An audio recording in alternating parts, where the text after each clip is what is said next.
frente a las cuales se horrorizaban o les repelían, ¿no?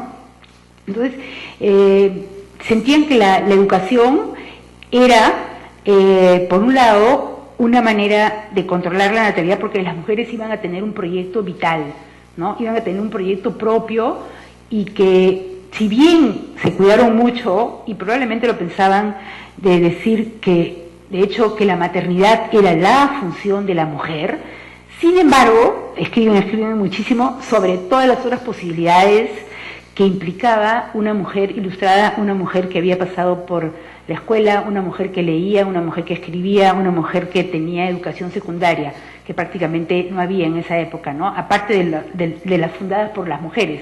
Teresa González de Fanning funda el Liceo Fanning para señoritas en plena ocupación chilena de Lima, a raíz, creo que, de la muerte de Fanning en la batalla de Miraflores o San Juan, no me acuerdo, Miraflores creo, ¿no?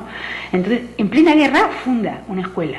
O sea, a mí eso me parece un símbolo tan rico, ¿no? Tan elocuente, que dice de la potencia y del compromiso de estas mujeres en esa época, ¿no? Quizás frente también a la guerra y a la amenaza del caos, de la violencia, ¿no? Y las fantasías quizá también de la violación, ¿no? De la ocupación extranjera de su tierra, de sus casas, de sus cuerpos, ¿no? Fundar escuelas, y fue como un mecanismo también, bueno, esto es una hipótesis que se me está ocurriendo en este momento, ¿no? Pero eso tiene de bueno cuando uno le invitan también, que uno va inspirándose, ¿no? Y pues sí que, bueno, está más o menos dicho en algunas cosas que he escrito, pero eso también podría ser, ¿no? O sea, como una estrategia de sobrevivencia, pero muy simbólica, no elemental, sino crear escuelas frente a la guerra, frente a la destrucción, ¿no? Porque estas mujeres retoman estas primeras críticas y estos primeros escritos, estas primeras ideas previas a la guerra del Pacífico, a la derrota frente a Chile, y se radicalizan, ¿no? O sea, no solamente se radicalizan en términos de sus postulados, sino que fundan escuelas, funden revistas, escriben, ¿no? Y son, digamos, también se aferran a la palabra escrita, ¿no? Como que la palabra escrita también es una manera, bueno, ya se sabe, de enriquecer lo público, ¿no? Entonces, es esta crítica al matrimonio arreglado. Clorinda Mato dice, unión monstruosa cuando no existe el amor, ¿no? Y también a la maternidad indiscriminada, ¿no?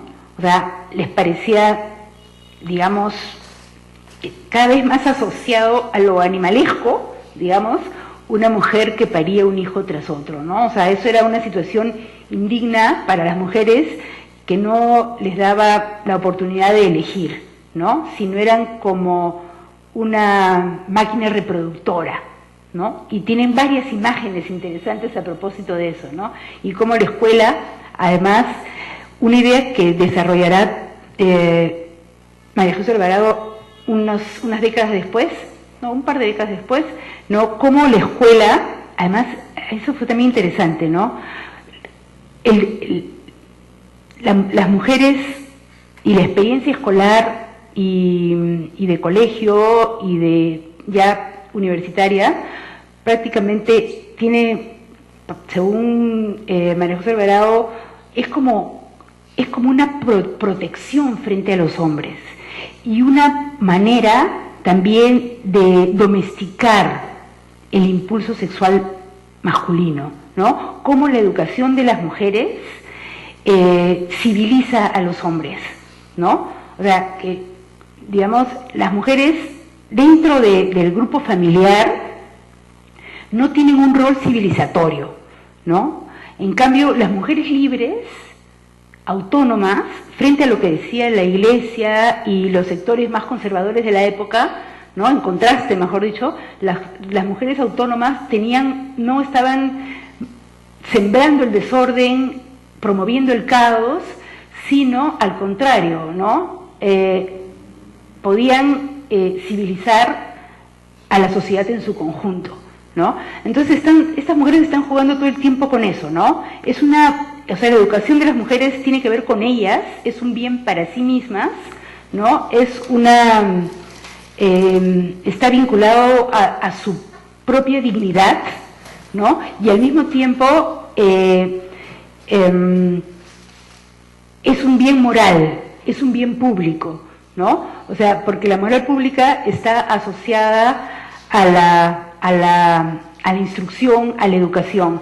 Y esto también es lo que las va a llevar a distanciarse de la Iglesia, ¿no? O sea, que la moral no necesariamente, o sea, la moral pública, lo que podríamos decir hoy día también, que se escucha dando los valores, no provienen necesariamente de lo religioso. Y además, en esa época, digamos, las mujeres parece que eran como muy... la secularización, según Mercedes Cabello, creaba como dos polos, ¿no? Las mujeres fanáticas y los hombres ateos, ¿no?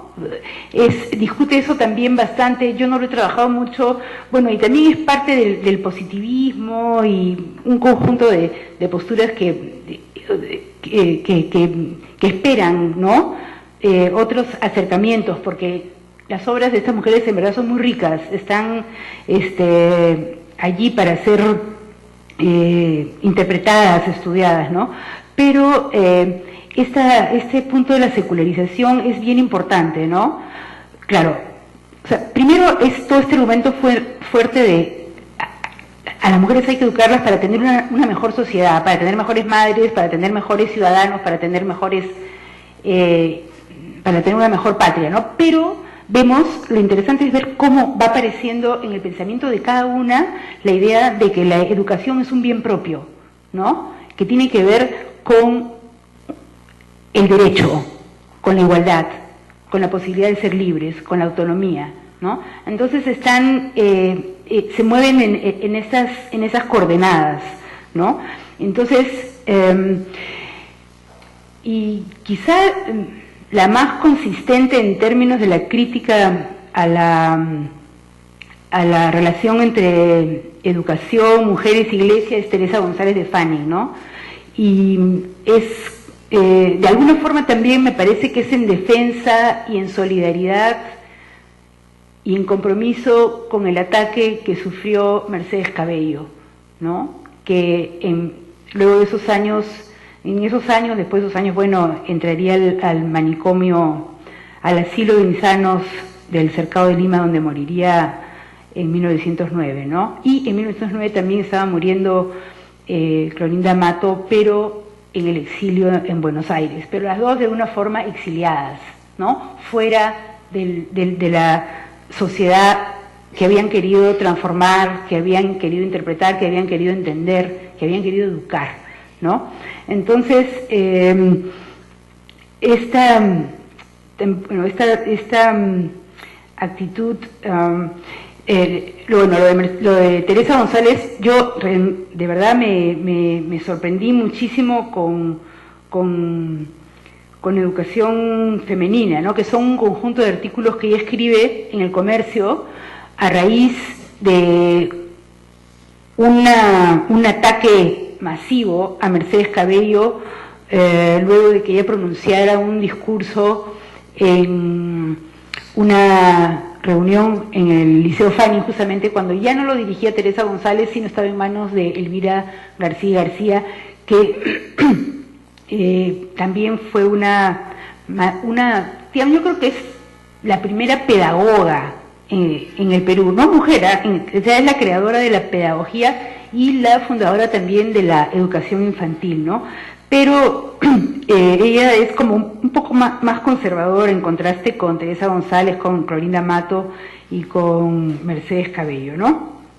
En todo caso, había pues esta idea de pensar que había una relación, ¿no?, entre la educación de las mujeres y la salud de la sociedad, ¿no?, y el grado de civilización que podía tener un país, ¿no? O sea, si sus mujeres no eran educadas, pues el país no podía ser un país civilizado. Y eso es algo bien, es un pensamiento bien decimonónico, pero es bien interesante ver cómo esas mujeres toman las ideas de los filósofos o de las filósofas, de las literatas, de las filósofas de la época y las contrastan con su entorno, ¿no? Con lo que ellas están viviendo, con lo que ellas están experimentando, con lo que ellas están viendo a su alrededor. Eso también es todo un trabajo, ¿no?, de los investigadores, ver cómo se dan estas tensiones, ¿no?, entre lo que pasa en el Perú y las ideas que vienen de fuera y que se discuten y que están incorporadas en estas mujeres, ¿no? Eso también es otro tema interesante, ¿no? Bueno, como un ejemplo también, como lo estoy haciendo, ¿no?, el caso de Froebel y la educación infantil y los jardines de la infancia de Elvira García García, ¿no? Elvira García García también es una mujer interesante, funda igual una revista que se llama El Hogar y la Escuela, donde publican, pero es ya en 1909, 1910, justo cuando ya están muertas Clorinda Mato y Mercedes Cabello, ¿no? Justo, miren, tampoco lo había pensado, que es el año en que mueren, que funda la revista, donde escribe también María Jesús Alvarado, etcétera, ¿no?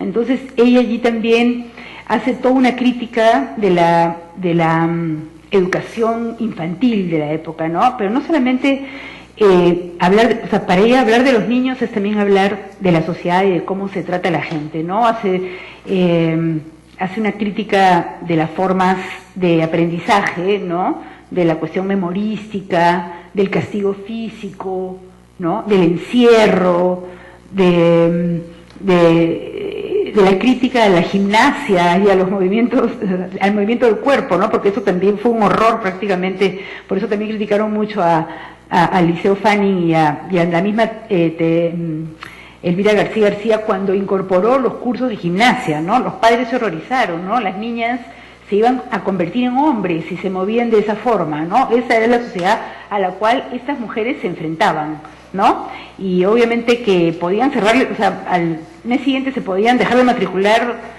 un porcentaje enorme y el Liceo Fanning tenía que cerrarse, ¿no?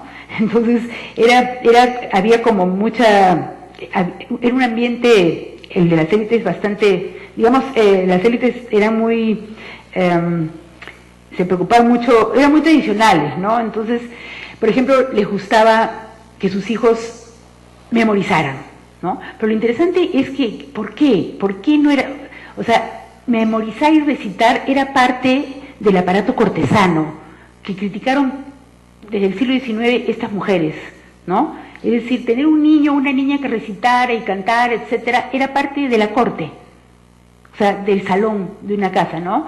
O sea, era como el show para cuando se hacía una reunión, y al mismo tiempo era digamos un formato educativo del cual los padres podían jactarse, ¿no? Mi hijo recita, el otro sabe todas las capitales, sabe las canciones, la poesía de no sé quién, que esto, que lo otro. Entonces como que deja bien a los padres y es una figura de salón, ¿no? Pero lo que justamente ellos querían era que no existiera ese salón, sino que el salón fuera el aula escolar, no el salón de la casa, ¿no? Entonces eso significaba, pues, desmontar toda lo que eran las migas. Las migas es un término que no sé muy bien de dónde viene, pero tiene que ver con los espacios donde llevaban a los niños antes de ir a la escuela, ¿no? En verdad, según estas mujeres críticas, para que las madres pudieran ir a los templos, ¿no? Entonces, se iban a la iglesia y dejaban a los niños. Entonces, bueno, está muy vinculada a la cuestión anticlerical también, ¿no? Entonces, y voy a ir cerrando con eso también, entonces criticando los métodos memorísticos, el castigo físico, el mimoseo, el engreimiento, ¿no? Y proponiendo un mundo infantil que a su vez implicaba una organización doméstica diferente, ¿no? Una madre distinta, ¿no? Empática,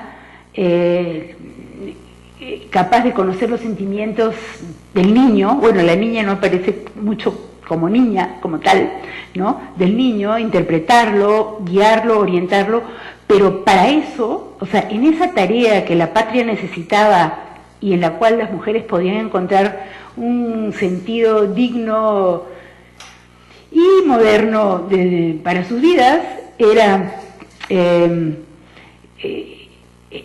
compañero no solamente era un padre, sino era el maestro o la maestra. O sea, esa era una tarea en donde el confesor